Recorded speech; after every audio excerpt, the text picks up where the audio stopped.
Hey everyone, welcome back to Corporate Decoder, the place where we decode the secrets hidden in plain sight from company filings.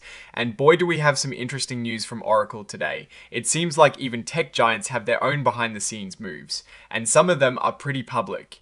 We are diving into Oracle Corporation's latest Form 8K filing, which is essentially a report of major events a company needs to disclose.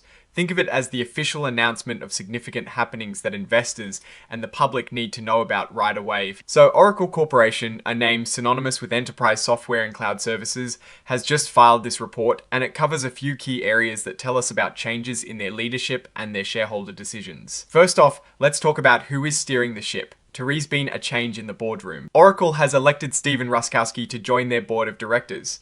This is a pretty big deal. When someone joins the board, it means they have a significant say in the company's strategy and governance.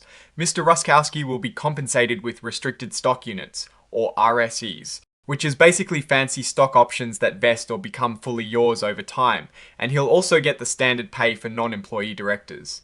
On top of this, like other directors, he has entered into an agreement where Oracle will protect him if he ever faces legal issues because of his role as a director. This shows a standard practice to attract experienced individuals to leadership roles by offering security and aligned incentives. But the board isn't just about new additions. It is also about the existing members and how the company's owners, the shareholders, feel about them.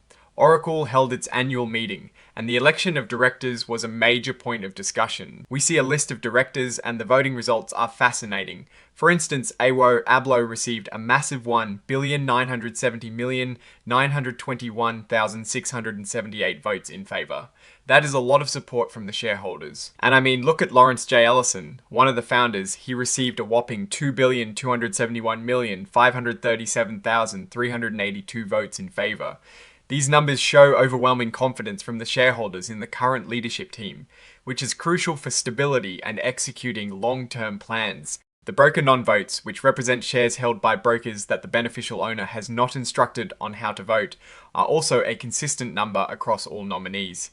This suggests that most shares that did vote showed strong approval for these directors. Beyond just who is on the board, shareholders also get a say, albeit an advisory one, on how the top executives are paid. This is often called a say on pay vote. In Oracle's case, a significant number of shareholders voted in favor of the compensation packages for their named executive officers, with 1,922,942,188 shares supporting the compensation. This public backing indicates that most shareholders feel the executive pay is aligned with the company's performance and their contributions.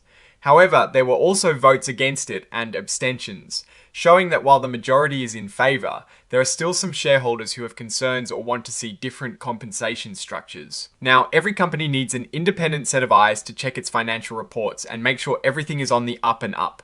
This is where the independent registered public accounting firm comes in, and shareholders vote to ratify their selection. Oracle presented Ernst & Young LLP for their audits, and the shareholders overwhelmingly ratified this selection with a massive 2,549,762,065 votes in favour. This shows strong confidence in the chosen auditors to provide an objective and thorough review of Oracle's financial health. A near unanimous ratification like this is a good sign for transparency and investor trust. Finally, let's touch upon the exhibits attached to this report. These are essentially supporting documents that offer more detail. One of the key exhibits is a press release announcing Stephen Rusckowski's appointment to the board. This is a standard disclosure, but it allows for a bit more color around the news. Think of it as the company's official spin on the event. Now, looking at this filing as a whole, Oracle is demonstrating strong corporate governance and shareholder engagement. The overwhelming support for director elections and auditor ratification suggests a stable and well-regarded leadership. The say on pay vote, while mostly positive, does highlight a segment of shareholders who are closely watching executive compensation. The addition of a new director like Stephen Rusckowski could signal a strategic shift or a desire to bring in new expertise to the board. What does this mean for Oracle? Well, from this report we see a company that is functioning smoothly from a governance perspective. The board seems to be in good standing with its shareholders, and the company appears committed to transparency in its financial reporting by ratifying its auditor. The appointment of Mr. Rusckowski will be interesting to watch as he integrates into the board and contributes to future strategic decisions. There are no major red flags or immediate risks jumping out from this particular filing. But for Oracle, the ongoing challenge will always be to maintain its competitive edge in the fast-paced tech industry, especially with cloud computing and competition from players like Microsoft and Amazon. Alright, that is our quick decode of Oracle's latest 8. Kay, what is your assessment of these moves? Do you think the shareholder votes signal anything deeper about the company's direction? Let us know your thoughts in the comments below. If you found this breakdown useful, please hit that like button and subscribe for more in-depth corporate insights. And don't forget to join our growing Discord community. The link is in the description for more real-time discussions and direct access to us. Thanks for watching, and we will see you in the next decode.